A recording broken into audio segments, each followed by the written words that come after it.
पीओपीच्या मूर्तींसंदर्भातली याचिकेवर 9 जूनला पुढील सुनावणी होणार आहे।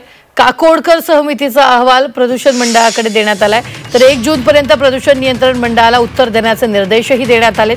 पीओपी मूर्तींना पूर्णतः बंदी घालण्याच्या निर्णयाविरोधात पीओपी मूर्तिकारांनी याचिका दाखल केलेली होती। मोठी बातमी आपण पाहतो, 1 जूनपर्यंत प्रदूषण मंडळाला उत्तर देण्याचे निर्देश देण्यात आलेले आहेत। आज पहिल्यांदा असं झालेलं की राज्य शासनाने जो काही रिपोर्ट काढलेला काकोडकर समितीच्या अंतर्गत तो रिपोर्ट आज मांडला आहे आणि तो पीओपीच्या फेवरमध्ये आहे।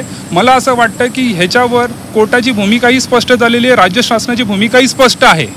त्याच्यामुळे आज सीपीसीबीने फक्त एक वेळ काढलेला, कारण जे रिपोर्ट जो आहे काकोडकर समितीचा तो आजच त्यांना सबमिट झाल्यामुळे तो ह्याच्यानंतर ते लोक ॲफिडेविट दाखल करणार आहे की तो रिपोर्ट खरंच झालेला आहे की नाही झालेला। त्याच्यानंतर कोर्टाने सांगितलं की कोर्टाच्या सुट्ट्या असल्यामुळे आता कोर्ट जे रिओपन होणार आहे पुन्हा 9 जूनला, म्हणून 9 जूनला ही मॅटर ठेवण्यात आलेली आहे। त्याच्या वेळेस ह्याच्यावर अजून काय विचार करता येईल आणि त्यावेळेस कोर्टाचा निर्णय जो आहे आम्ही कोर्टाच्या बाजू आमच्या भूमिका स्पष्ट करू।